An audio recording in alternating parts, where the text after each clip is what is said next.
తల్లి, ఎంగిలి కానిదేది ఈ సృష్టిలోనే లేదు. రంగనాథుడికి ఎంతో ఇష్టమైన ఆవు పాలు ముందుగా ఆవుదూడ ఎంగిలి చేస్తుంది కదా.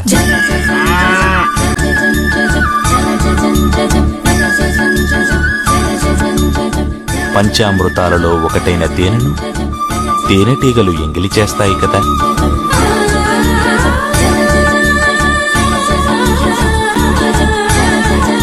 రంగనాథుడికి సమర్పించే విరిపూలను తుమ్మెదలు ఎంగిలి చేయవా?